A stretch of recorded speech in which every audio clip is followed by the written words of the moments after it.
GTV.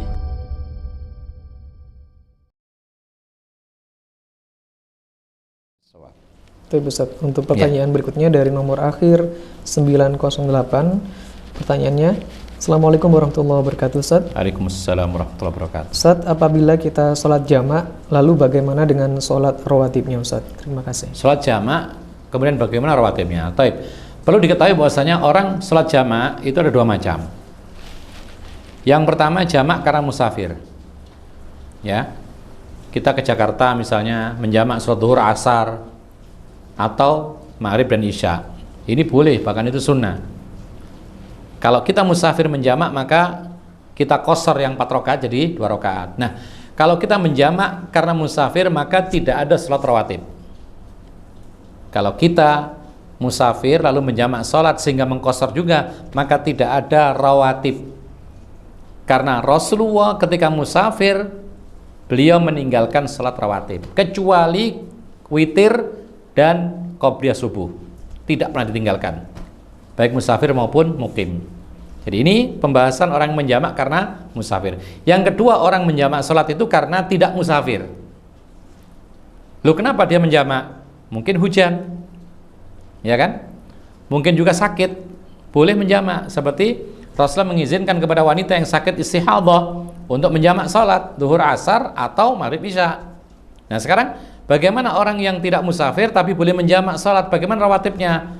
Disebutkan oleh Imam Nawawi bahwasanya maghrib isya caranya bagaimana? Sholat maghrib, ya, kemudian isya, kemudian ba'diyah maghrib disambung ba'diyah isya. Ini kalau maghrib isyanya.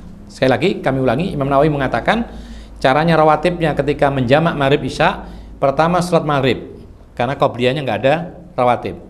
Sholat maghrib disambung sholat isya, lalu kemudian ba'diyah maghrib disambung ba'diyah isya. Ini maghrib isyanya. Lalu bagaimana zuhur dan asar? Zuhur dan asar ada qobliyahnya.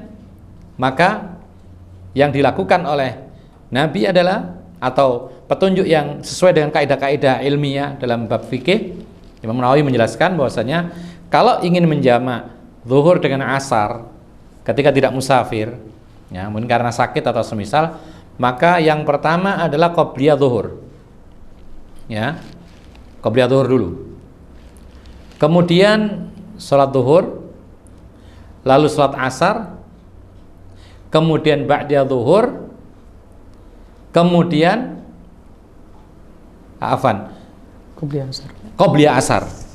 Sekali lagi, kalau ingin menjamak zuhur dan asar, ya, dan tidak musafir, maka dia yang pertama qobliyah zuhur, ini rawatib, kemudian sholat zuhur, lalu sholat asar, lalu ba'diyah zuhur. Kemudian kalau dia ingin melakukan sunnah qobliyah asar, silahkan dilakukan. Kalau tidak, tidak mengapa, karena untuk masalah rawatib qobliyah asar itu ada perbedaan pendapat, dan pendapat yang kuat itu bukan rawatib tapi itu sunnah. Jadi sekali lagi silahkan, yaitu ditutup dengan sholat ba'diyah qobliyah asar.